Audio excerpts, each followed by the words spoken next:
pelaksanaan Pilkada 2024 yang tadi banyak disoroti teman-teman, memang ini kita juga barunya karena serentak. Serentaknya 508 kota kabupaten dan 37 provinsi yang dijadwalkan akan berlangsung 27 November dan sekarang kita sudah masuk kampanye Pilkada. Ini produk dari keputusan politik ruangan ini juga, karena keserentakan ini merupakan langkah yang strategis yang waktu itu argumentasinya adalah untuk efisiensi dan bagaimana partisipasi pemilih ini bisa serentak dan pergantian kekuasaan di tingkat pusat, tingkat provinsi dan tingkat kabupaten itu bisa serentak sehingga tidak mengganggu proses keinginan kita untuk mewujudkan demokrasi yang substansial, yaitu kesejahteraan itu sendiri. Maka saya juga mulai mengingat kenapa sih dulu jadi pilkada secara langsung, kok enggak ke DPRD saja sih? Kok enggak ke kabupaten kota DPRD-nya yang langsung memilih? Kok harus dikembalikan kayak pilpres rakyat yang harus memilih?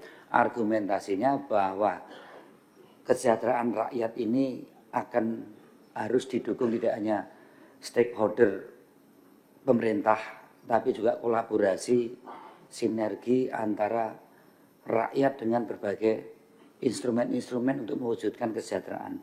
Maka partisipasi rakyat ini yang kemungkinan besar pada saat terpilihnya kepala daerah, dukungan partisipasi akan berlanjut di dalam mensukseskan kinerja dari kepala daerah.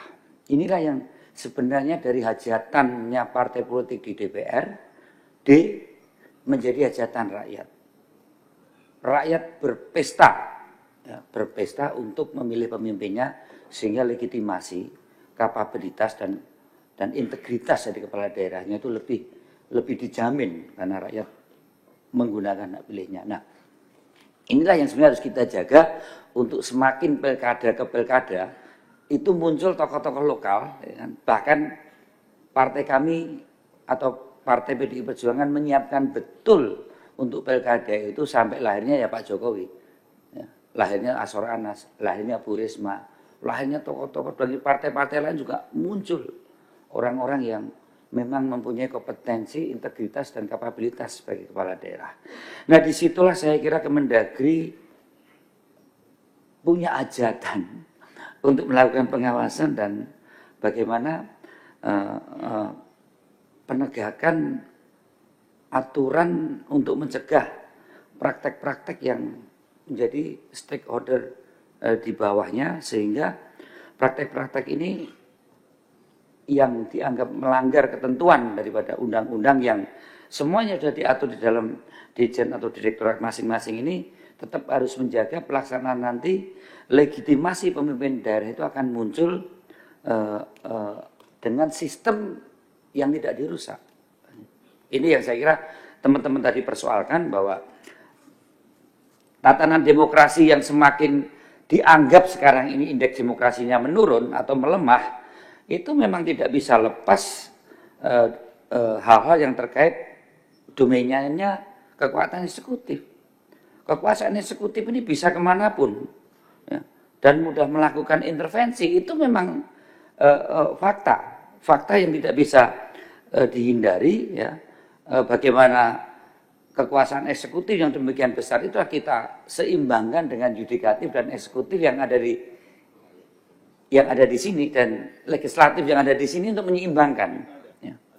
Bagaimana yudikatif dan legislatif itu menyeimbangkan supaya tidak terjadi abuse of power sampai di dalam pelaksanaan pilkada.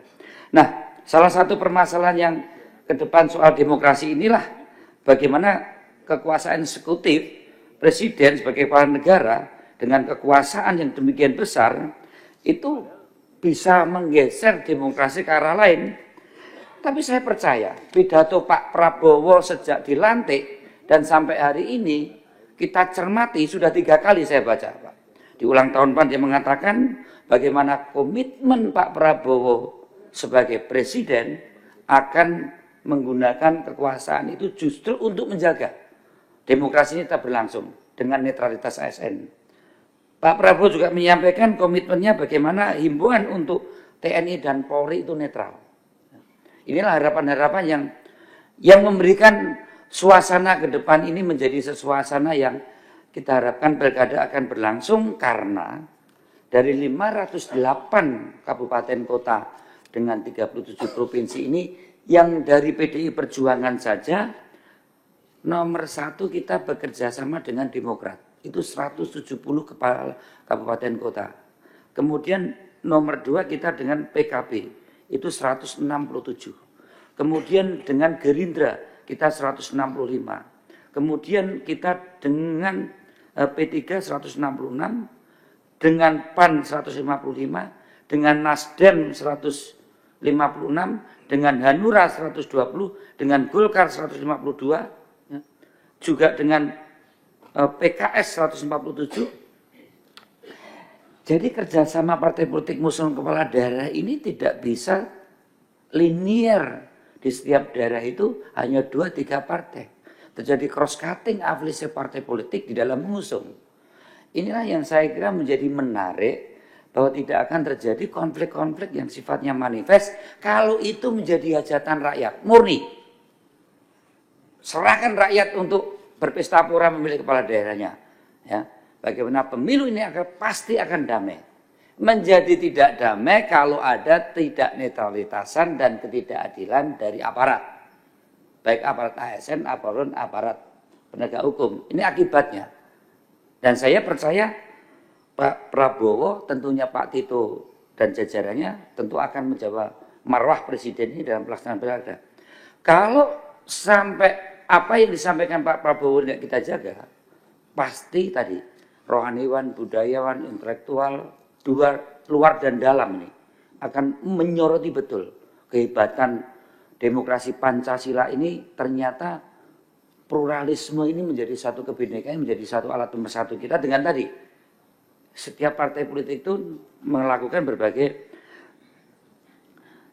kerjasama untuk mengusung. Nah, inilah yang menjadi komitmen bahwa kepala negara mempunyai kemampuan untuk melakukan intervensi yang sangat luar biasa terhadap lembaga-lembaga yang memang itu bisa dipakai untuk kepentingan diri maupun kepentingan kelompok. Dan saya percaya, kelompok yang mana? Wong saya kerjasama dengan Gerindra untuk mengusung. Saya melihat kalau kelompok partai politik relatif ini menyebar. Ya. Nah, inilah yang kita harapkan kepala negara termasuk jajaran pemerintahan tidak akan mengabaikan norma-norma yang mana hanya dengan keinginan untuk bisa menahan diri itulah dengan kekuasaan yang dimiliki pihak eksekutif inilah demokrasi bisa berjalan. Tapi kalau mau ditabrak udahlah, semua bisa. Maka disinilah kita rapat supaya terjadi check and balancing, dan kami percaya bagaimana menjaga independensi ASN yang terutama di bawah Pak Mendagri ini, marwah dari pemerintahan saat ini akan tetap terjaga di dalam menjaga demokrasi dan kekuasaan yang seimbang antara eksekutif dan legislatif juga yudikatif. Inilah yang nantinya tatanan demokrasi atau pilkada serentak saat ini menjadi akan semakin baik atau semakin lemah.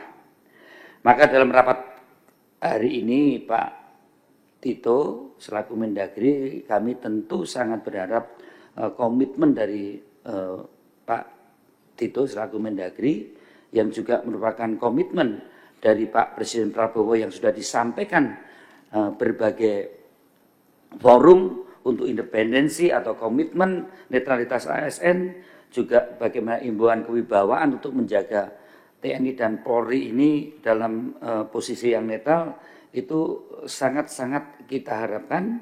Download Tribun X sekarang, menghadirkan lokal menjadi Indonesia.